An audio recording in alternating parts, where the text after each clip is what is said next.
Hey everyone, thanks for downloading Hot Mic with Houston and Hogan. Randy and Dave having a good time doing these things, and we appreciate y'all. Today we're going to do a little show on train songs. Dave's dug deep into research on train songs, so thanks for listening in. Hello and welcome back to Hot Mic with Houston and Hogan. Randy Houston here with you.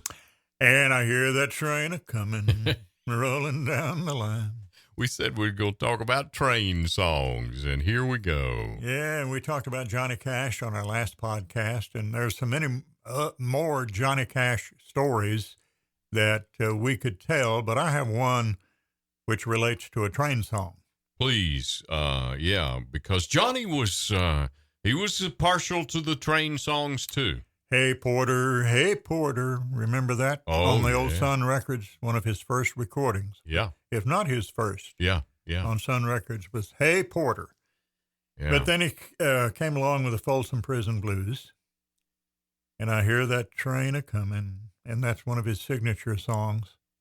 A lot of times he'd open his show, hello, I'm Johnny Cash, and then he'd go into... Doom, doom, doom, doom, doom, doom, doom. And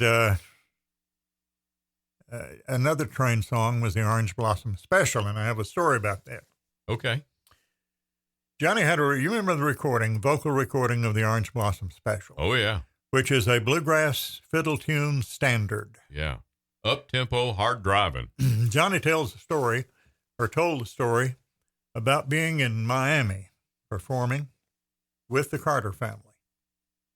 And this elderly gentleman walks into the dressing room. Somehow he was able to get past the doorkeepers and get to Johnny's dressing room and addressed him as Mr. Cash. Johnny said, I'd never seen the man in my life, but there's some kind of magnetism about the man, and I invited him to sit down. And he said, Johnny, I just wanted to thank you for recording one of my songs, the Orange Blossom Special. It was the man. Irvin Rouse, who wrote the Orange Blossom Special. Amazing. And that's a true story Johnny told about meeting the man who wrote Orange Blossom Special. And also he wrote a bluegrass classic called Sweeter Than the Flowers. And the Stanley Brothers, if you want to hear that, pull it up and listen to it. Yeah. The bluegrass classic, Sweeter Than the Flowers, talking about his mother. Kind of a sad song. And Mother Maybelle, who was on that show with Johnny, remembered that song. And they got Irvin Rouse to go out and found a fiddle for him, and he fiddled the Orange Blossom Special, and then he and Mother Maybelle sang Sweeter Than the Flowers. Wow. Now, those are the only two songs that Irvin Cash wrote that made an impact. And he spent most of his life building swamp buggies down there in the Everglades. He lived there near the Everglades, if not in the Everglades. And he built you've seen them go over the water, these with big propellers on them, these swamp buggies. Airboats type things. Yeah. Build them for fishermen and other people, recreational people that used them in the Everglades. Wow. You know, music business is it's difficult. And it's easier now, I guess, if you can establish yourself. But you think of all these great performers down through the years, traveling all the time, no health insurance in most cases because they're self-employed. It's a hard life. Unless you hit it big, it's a hard life. They most of them need a day job, need a day gig. Yeah, something on the side. Yeah, exactly. Yeah. You know, we were talking about Johnny and leading into this story about train songs, but one of the biggest regrets, and I came along behind you and served as the MC of most of the country shows in the decade of the 80s at the Asheville Civic Center. I had an opportunity to meet a lot of people, a a lot of country stars. I never met Johnny Cash, and I never was able to get. I went into a different facet of radio and missed the days of the Highwaymen. The Highwaymen, Willie and Waylon and Johnny and Chris, and they toured in the 90s and had hit songs and stories. And one of the songs of many that they did on their concert series was featured Willie and Riding on the City of New Orleans. That's right. And Steve Goodman wrote that song. Yeah. Arlo Guthrie had the first big hit with City of New Orleans. The train still runs, by the way. Named the City of New Orleans from Still Chicago runs. to New Orleans, Amtrak. Wow. Now, I don't know if I think Amtrak leases the tracks. I don't know who owns the tracks. Yeah. The old Illinois Central train ran from Chicago to New Orleans, and Steve Goodman wrote that song on that train. That's a great train song that was written on the train. He was riding to New Orleans to visit his in-laws. Oh, man. And he tells the story. The late Steve Goodman, who died way too young, died of leukemia. Found out when he was in college he had leukemia. And died at age, I believe, 36, 34, 36, something like that. But he told how he got Arlo Guthrie to record that great train song, City of New Orleans. He was in,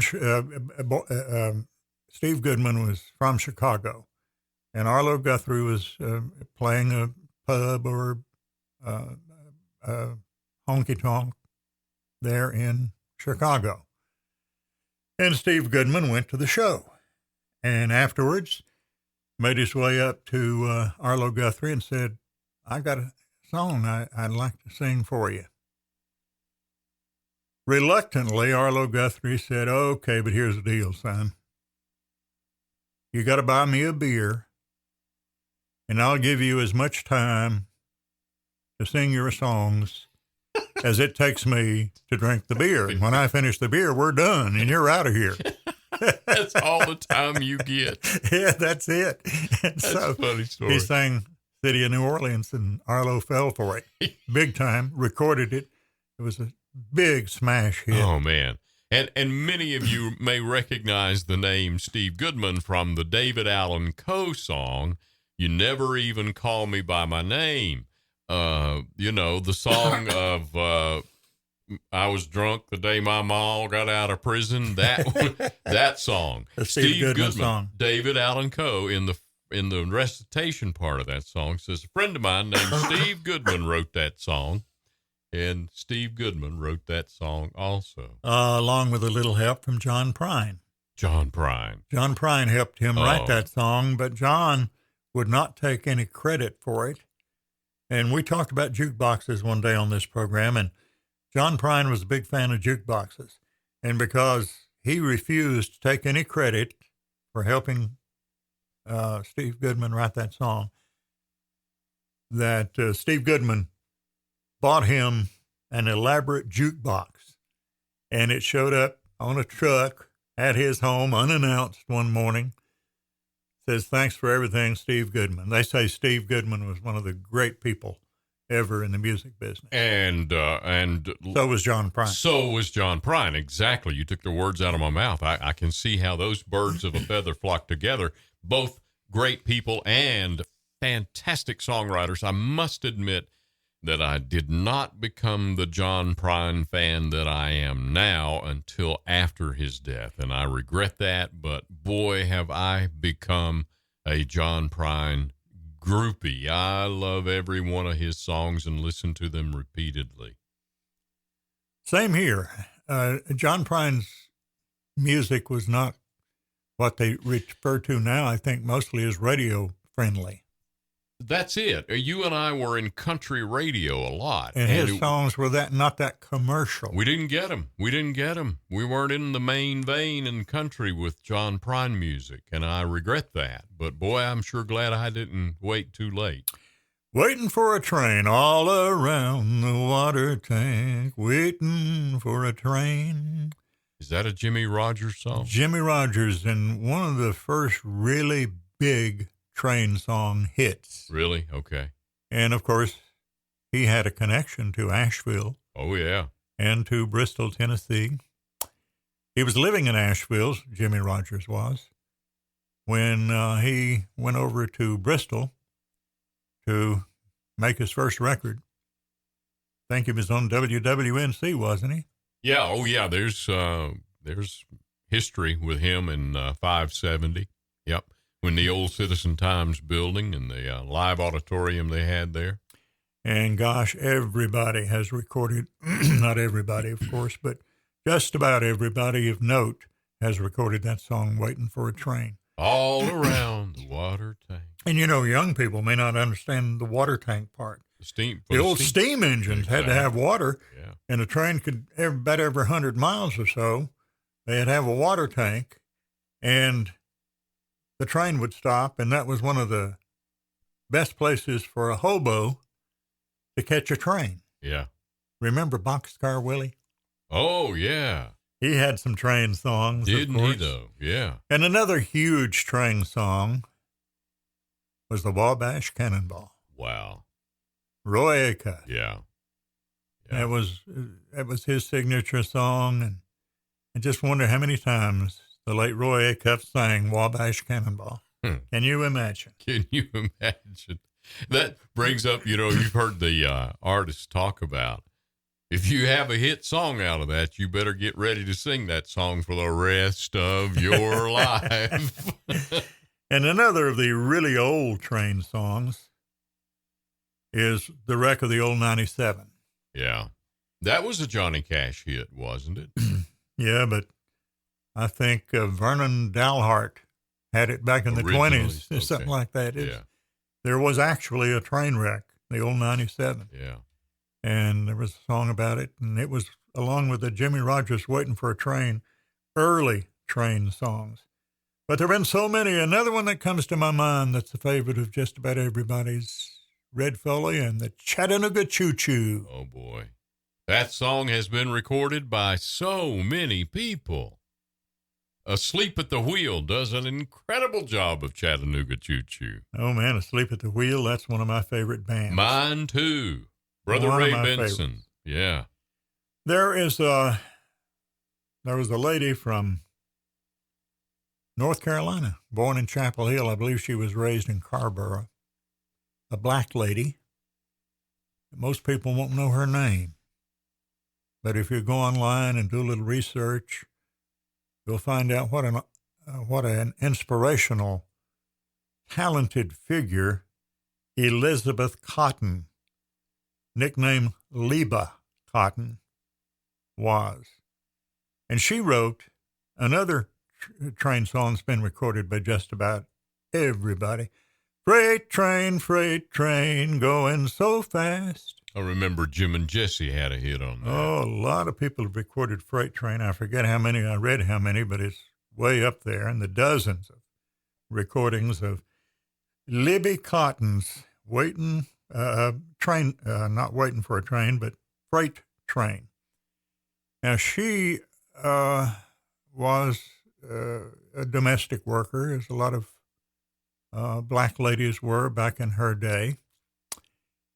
And she, I believe it was Washington, D.C., she had gotten married and then divorced and was working at a department store in the toy section of a department store, or the doll section. And this young lady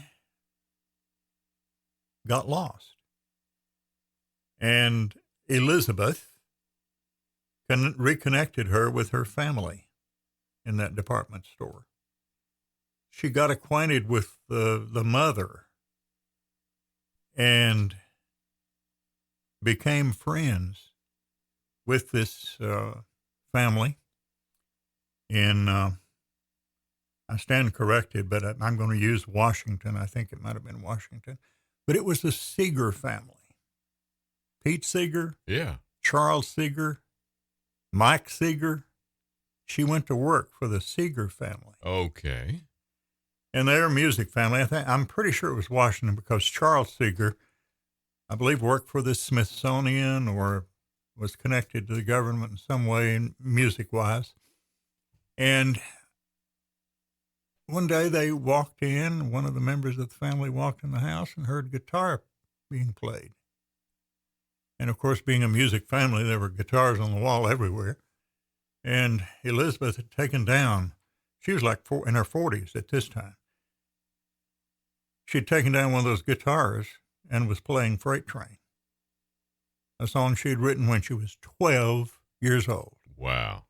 And she was left-handed, and she played the guitar upside down. Upside down and backwards. She didn't change the strings. So she played it upside down and backwards. Yeah. Yeah. And backwards. She became a big, to people who are guitarists like Doc Watson, they learned from Elizabeth Cotton from North Carolina, from Carborough. My word. Look up. And one of the Seegers, one of the members of the family, gave her the nickname Liba.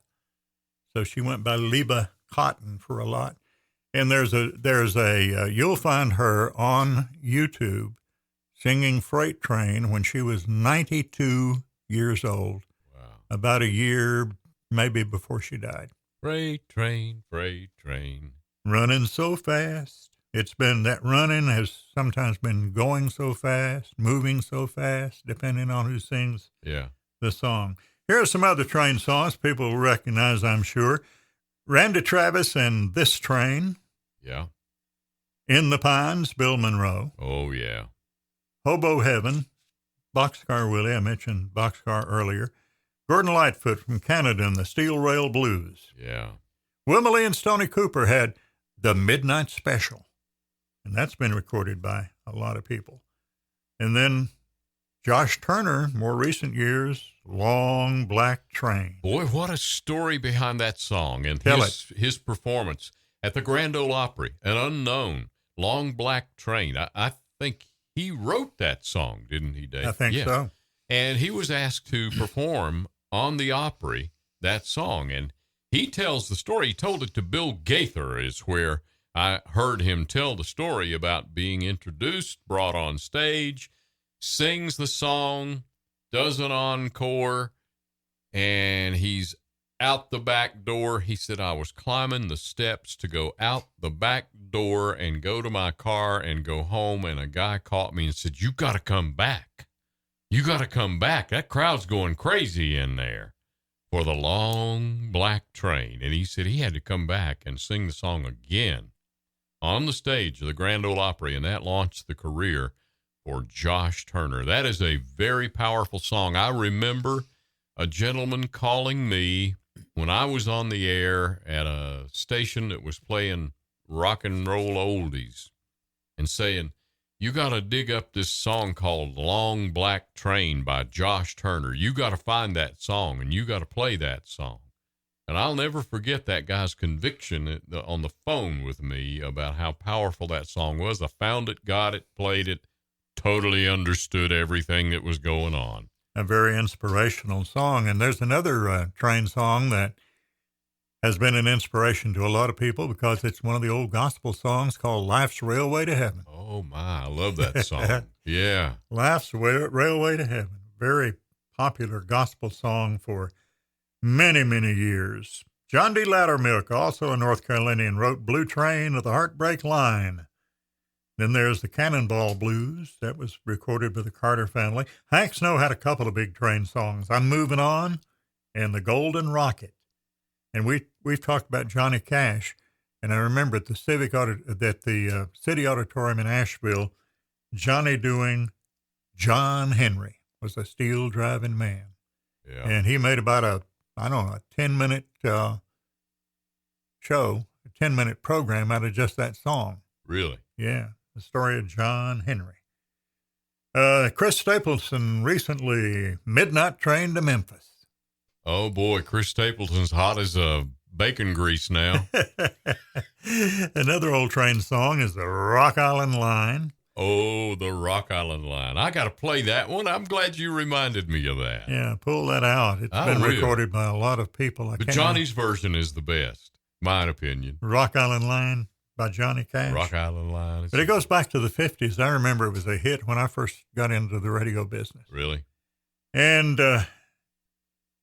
Also, there have been a lot of non-country train songs recorded by jazz artists like Buddy Morrow had a big hit with a song called Night Train, an instrumental, Night Train. Like Gladys Knight and the Pips and the Midnight Train to Georgia. Mm-hmm. There's been a lot of train songs about Georgia. I don't know what it is about Georgian trains. Billy Joe Schaefer. Billy Joe Schaefer and that train, Georgia. And there's, who was it? Doug Stone had, I'd rather be on a slow train to Georgia or something like that. Than to lay here with you on my mind. Something like that. On a slow train to Georgia. That's right. That's right. I remember the CBS record advance guy trying hyping that record to me. He said, "Man, this is a pitiful, sad country song, but it's going to be a hit." And he was right. He was right. Smoke Along the Track, Stonewall Jackson. Roseanne Cash, Johnny's daughter, and Runaway Train. That was a big hit for her. Yeah. And I really believe that, I mentioned this on one of our previous podcasts, but other than Love, there have been more train songs written about, more songs written about trains than anything except Love. Yeah. Anybody ever come up to you and say, "Randy, I heard you play a song this morning. I can't think of the name of it. I hope you can help me here." And what's it about? Something about love. Well, we just, you know that song you played this morning? Something about love. Could you play that again? Something about love.